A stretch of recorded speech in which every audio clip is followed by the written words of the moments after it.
Assalamualaikum warahmatullahi wabarakatuh. Nama diberi Nik Nur Alia Nabilah binti Abu Hassan dari unit BM1.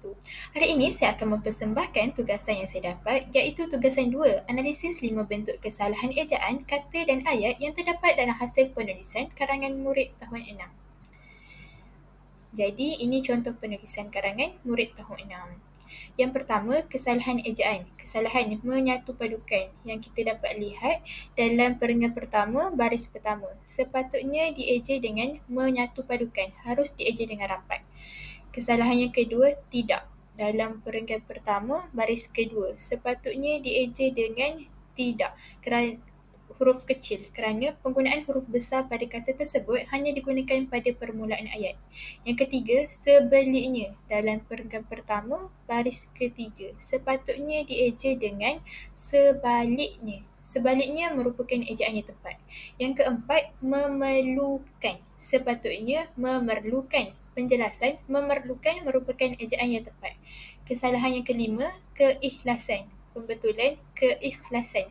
Penjelasan, keikhlasan merupakan ejaan yang tepat. Jadi ini kesalahan ejaan seperti yang digariskan. Yang kedua, kesalahan kata. Yang pertama, didapati. Dalam perenggan pertama, baris kedua. Sepatutnya dicapai. Penggunaan dicapai lebih tepat kerana menunjukkan tentang sesuatu kejayaan yang dicapai.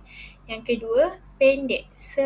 Dalam perenggan pertama, baris ketiga. Sepatutnya singkat. Penggunaan singkat lebih tepat kerana menunjukkan tentang masa. Yang ketiga, mendapat. Sepatutnya menjana. Penggunaan menjana lebih tepat kerana menunjukkan tentang menjana kekuatan seperti dalam karangan tersebut.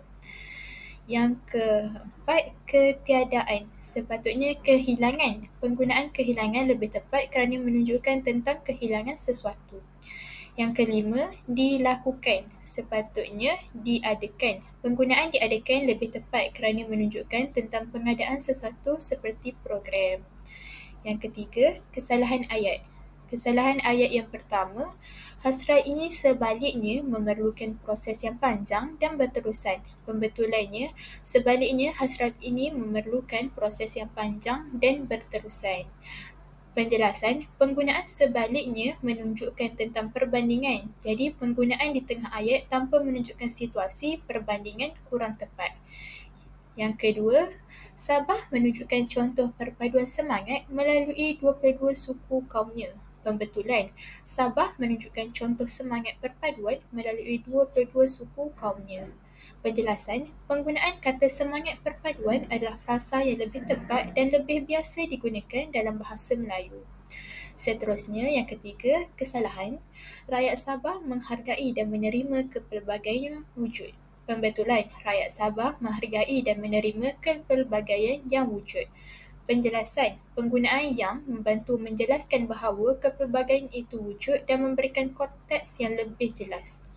Yang keempat, perpaduan memerlukan keikhlasan agar kita dapat menikmati pembangunan tanpa rasa syak wasangka. Tambah beliau lagi, beliau berkata demikian dalam ucapan perasmian program.